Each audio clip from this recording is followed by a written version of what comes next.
Today, I'll be presenting Unit 7, Cities and Urban Land Use.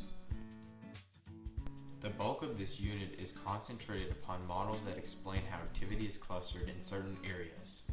The first one is called the concentric zone model. This model was created by E.W. Burgess and shows how social groups are spatially arranged in a series of 5 rings. This model was based on the city of Chicago. Next, we have the sector model, also known as the Hoyt model, named after its maker, Homer Hoyt. This model is based on Chicago 2, however, it arranges its activity into sectors, not rings. It is the only model to account for environmental factors. The next well-known model is the multiple nuclei model. This model, created by Chauncey Harris and Edward Ullman, says that there is not one center that activity revolves around, but many. This model has become more popular than the others because it illustrates real-life activity clusters a lot clearer.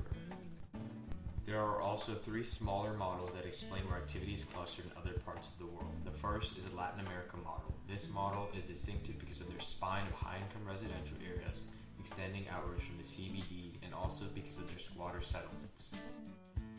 This brings up the topic of squatter settlements. They are areas of squalor and extreme poverty on the outskirts of cities. For example, in Brazil, the squatter settlements are on the outskirts of Rio de Janeiro and are known as favelas. In other Latin America cities, squatter settlements are known as veredas. The second other model is called the Southeast Asian City Model. These cities are very prosperous and have specific zones that have been established for Western companies to locate within. The third model is called the African City Model. African cities are the fastest growing urban area in the world today. The structure includes 3 distinctive CBDs, the colonial CBD, the traditional CBD, and the market or bazaar CBD. Our next topic is urban hierarchy. The smallest settlement is a hamlet, followed by the village, then the town, next is the city, and finally the largest is the megalopolis. Hamlet, the smallest settlement, might consist of farmers' houses with perhaps a few basic services. Next, we have the village. This is the next smallest settlement and is very likely to offer several dozen services. These are more specialized and may include stores that sell certain goods instead of general stores, such as these shown.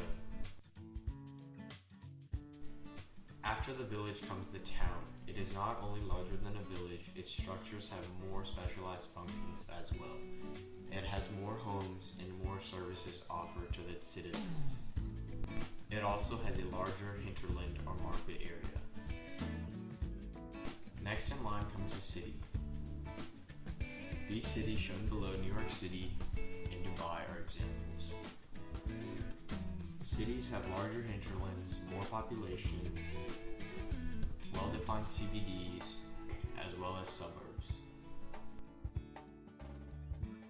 Finally, we have the megalopolis. This is formed by multiple cities that come together to form the highest level of urban hierarchy. The best example of a megalopolis is that called Bosley Wash. This spreads on the east coast from Boston to beyond Washington, D.C.